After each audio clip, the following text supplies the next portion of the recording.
Bonjour à tous, bienvenue sur Vélizy TV par un temps aussi radieux. Le menu de cette semaine s'annonce riche, voici les titres. Nous prendrons tout d'abord des nouvelles de Dietzenbach, ville jumelée de Vélizy, avec un aperçu du voyage en terres allemandes d'une quarantaine de Vélysiens. Nous vous présenterons ensuite la mini-entreprise Envelope Plaid du collège Saint-Exupéry. Après, quelques images des premiers arbres arrivés dans le nouvel écoquartier Louvois. Un coup d'œil ensuite sur la projection de ce soir au Ciné-Club. Et enfin, nous vous parlerons du prix reçu par Vélizy pour son film institutionnel sur l'intergénérationnel dans la ville. Depuis la relance des relations avec Dietzenbach, la ville jumelle de Vélizy, pas une année ne se passe sans que des délégations amies soient envoyées soit en France, soit en Allemagne. Pour cette année 2018, une quarantaine de Vélysiens ont été invités en termes germaniques et parmi eux, 20 enfants de l'école de musique et de danse. Notre reporter amateur Bruno nous a ramené un joli florilège de clichés et de vidéos. Alors l'histoire, elle commence il y a 42 ans. En 1976, quand les deux villes de Vélizy-Villacoublay et Dietzenbach décident d'établir des relations de jumelage. Il y a un échange qui est fait à l'occasion de cette initiation de relations avec des jeunes de Vélizy qui vont à Dietzenbach. Dans ces jeunes, il y a un petit judoka et un petit footballeur. Le petit judoka s'appelle Pascal Thévenot, le petit footballeur s'appelle Bruno Drevon. On nous a présenté la ville, on a découvert la ville, ses 35 000 habitants. Et puis pour les élus en particulier, c'est intéressant de voir aussi l'évolution, l'urbanisme, les nouvelles politiques aussi. Par exemple, en Allemagne, on est comme en France dans des logiques de densification un petit peu, pour ne pas consommer des terres naturelles, pour ne pas consommer des terres agricoles ou pour ne pas se mettre non plus sur des terrains qui présentent des risques. Voilà. Donc c'est des échanges politiques et stratégiques qui sont intéressants pour comparer le développement d'une ville allemande et le développement d'une ville française. Les enfants sont allés au musée de Speyer, qui est un musée technique, d'art et technique, qui est à quelques kilomètres de Dietzenbach. Alors c'est très important parce que ces musées techniques, finalement, on en a assez peu en France, alors qu'en Allemagne, il y en a beaucoup. Donc on y présente voilà, tout le savoir-faire, toutes les productions de l'industrie. Et ça, ça participe d'une éducation technique qui est assez importante en Allemagne. Möchte ich anstoßen, dass wir gemeinsam als Europäer diesen Abend weiter feiern können. Santé.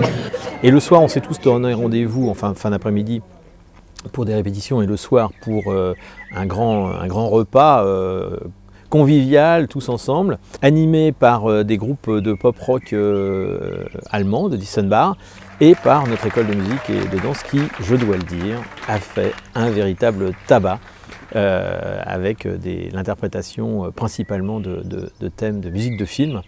Et ça a donné il y avait une ambiance autour de cette musique vraiment formidable.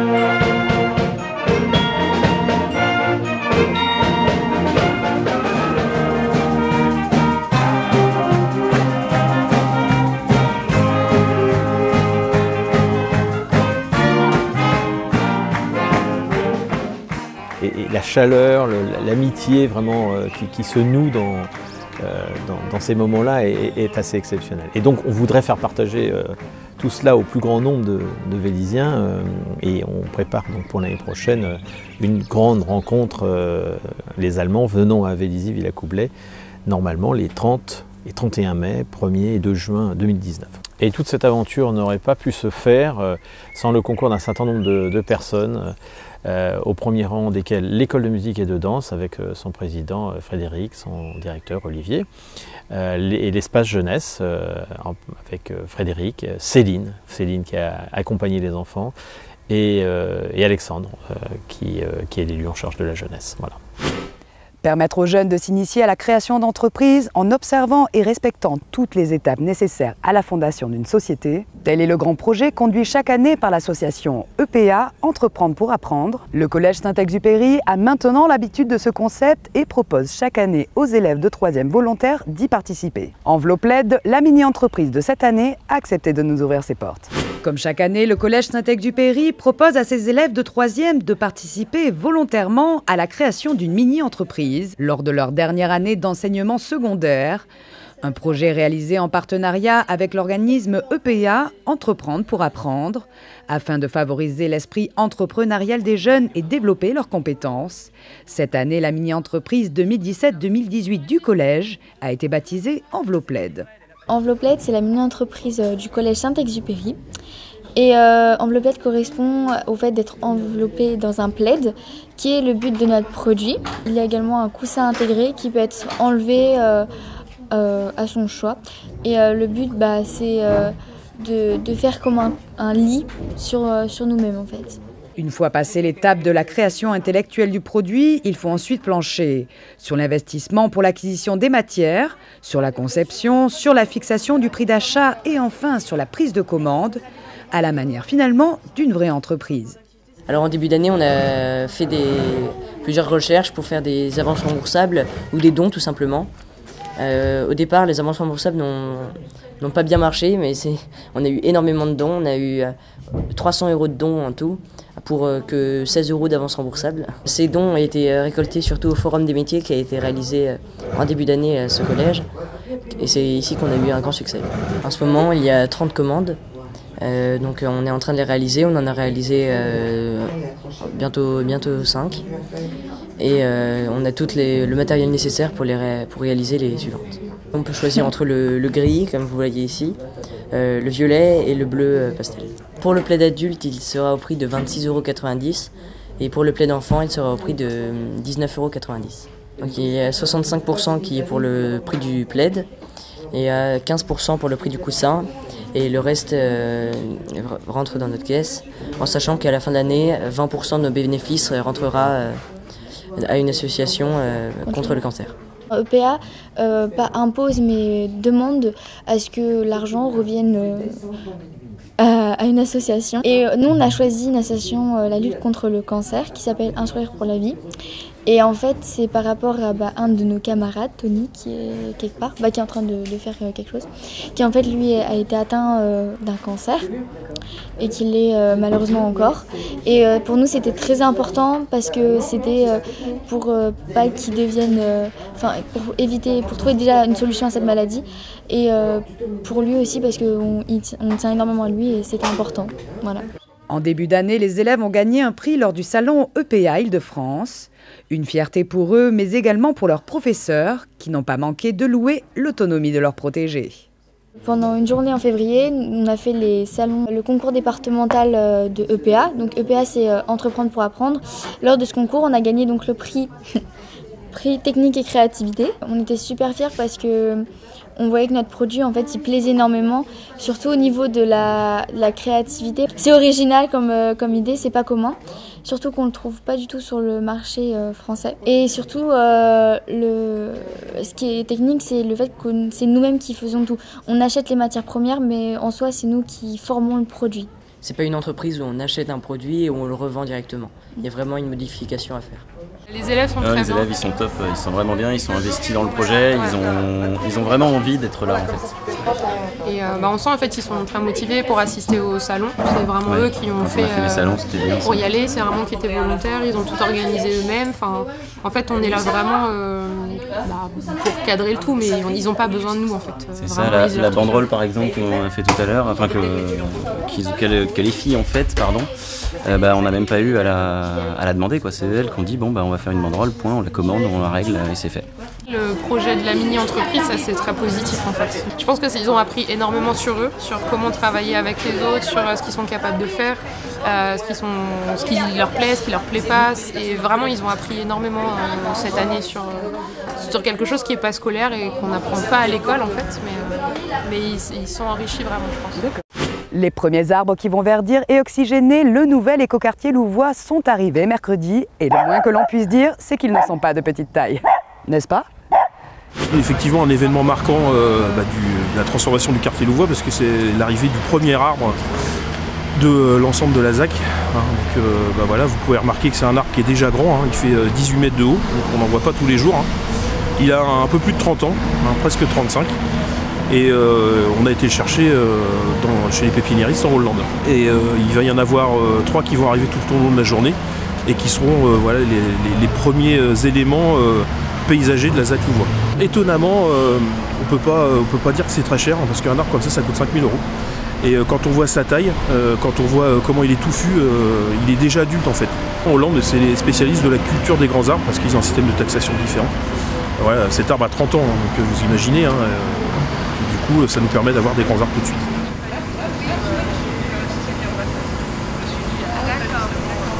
La garantie, la bonne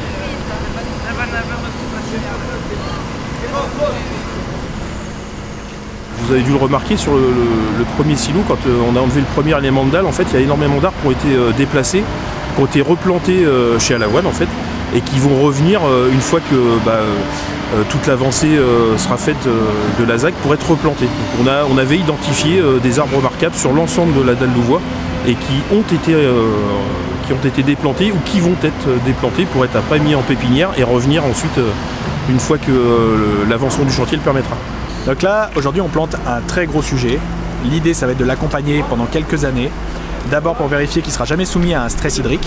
Donc on va vérifier très fréquemment, au moins toutes les semaines, que les niveaux d'humidité dans la motte et à l'extérieur de la motte sont convenables pour son développement.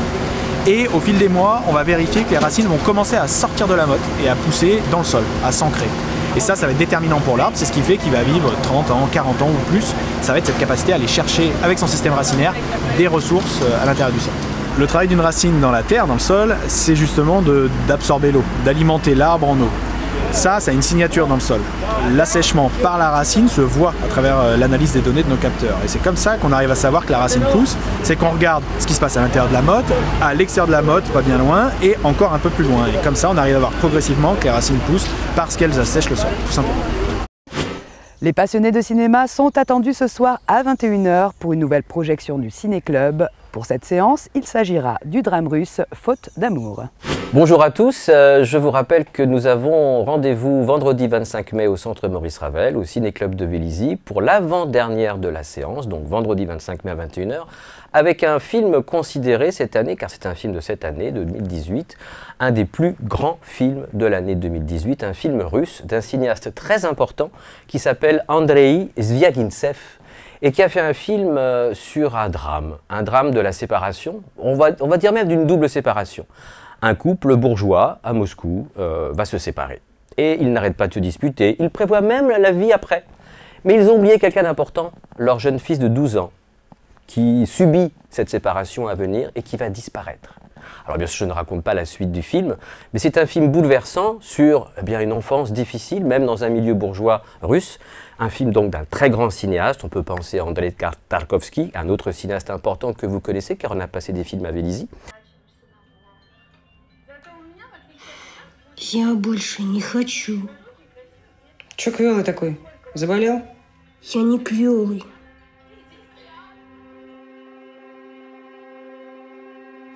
Отдыхаем. Тебе-то что? Ничего. Это квартиру смотреть. Вещи прибери свои. Вы что, продаете? Разводимся. Уёбал уже отсюда, нахуй! Что ты здесь трёшься? Ведь всё уже, всё! Да я такое же право имею, как ты! Да имеешь, ты имеешь! Свое так и так получишь! Езжай уже, сколько можно!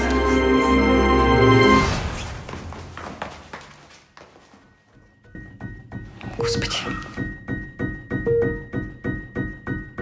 Алёша Слепцов, 12 лет. Рост приблизительно 1 метр 50 сантиметров. Здоров, без особых примет.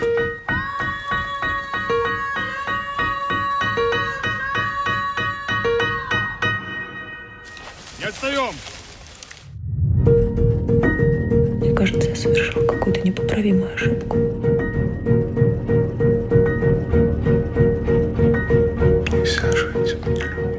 Eh bien voilà, on vous donne rendez-vous vendredi 25 mai pour découvrir un film que vous n'avez, je me doute, pas vu. Et c'est bien pour ça qu'on vous le présente, Faute d'amour, d'Andrei Zviagintsev, vendredi 25 mai à 21h. A bientôt sur Vélizy TV aussi. Le Collège Saint-Exupéry n'est pas le seul à avoir gagné cette année un prix pour une vidéo réalisée. La ville vient également d'être couronnée au RLD Festival d'Hambourg pour son film institutionnel sur l'intergénérationnel à Vélizy, réalisé par 1616 Prod et projeté lors des Vœux du maire 2018. La ville a raflé l'Intermédia Gold Globe. Depuis 3 ans, on avait voulu à chaque fois faire un film qui mettait en scène la ville. Il y avait eu un film sur le développement économique, il y avait eu un film sur le transport et la mobilité. Et là, on voulait faire un film sur la famille.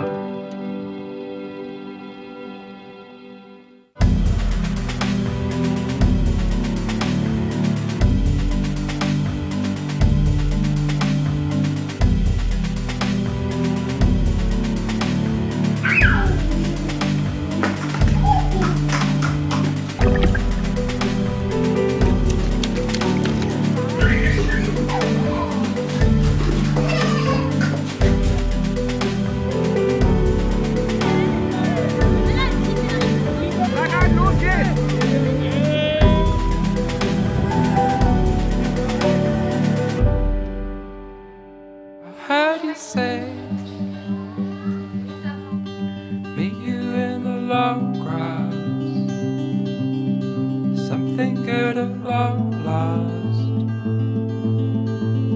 and we're away. Next to me, I found you by the oak tree. Something we can both see. We're away.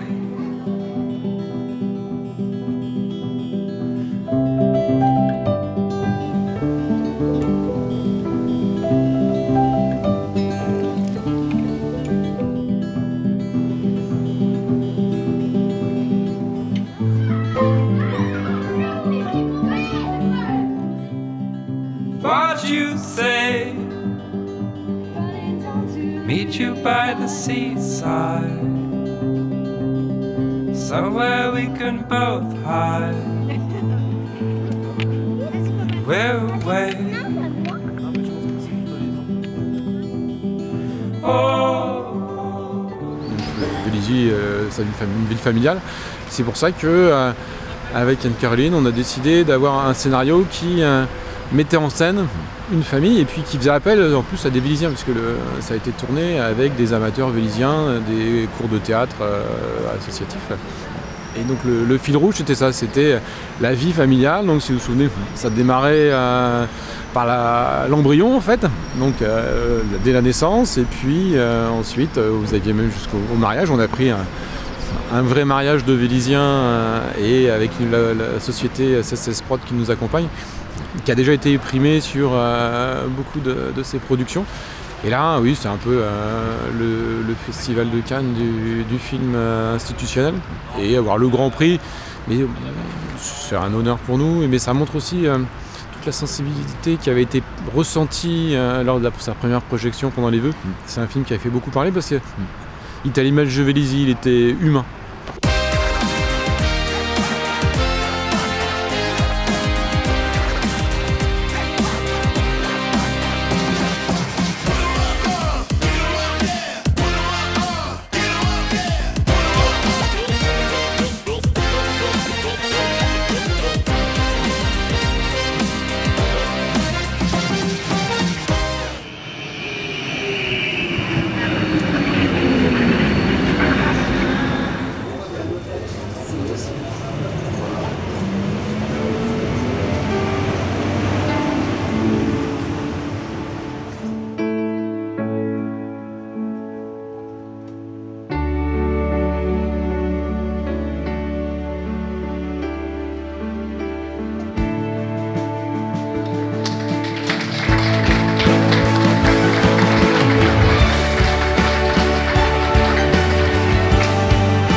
dit-elle.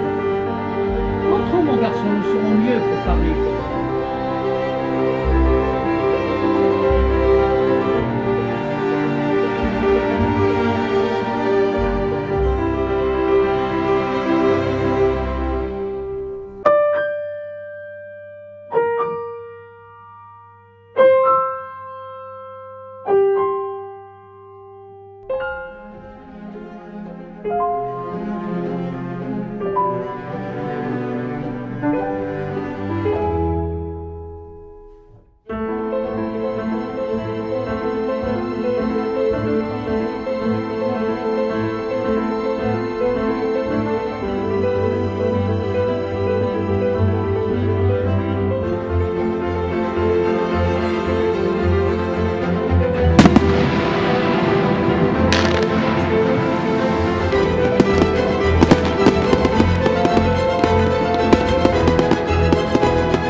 Pour ce week-end qui s'annonce très chaud mais orageux, 2 rendez-vous extérieurs à ne pas manquer. Le village des saveurs tout d'abord qui se tiendra samedi au Square des Cèdres de 9h30 à 18h30. Et juste à côté, mêmes horaires, même jour, se déroulera le vide-grenier du village. Voici venu le moment de nous dire au revoir. Passez tous un merveilleux week-end et on se dit à vendredi comme d'habitude. À bientôt sur Vélizy TV.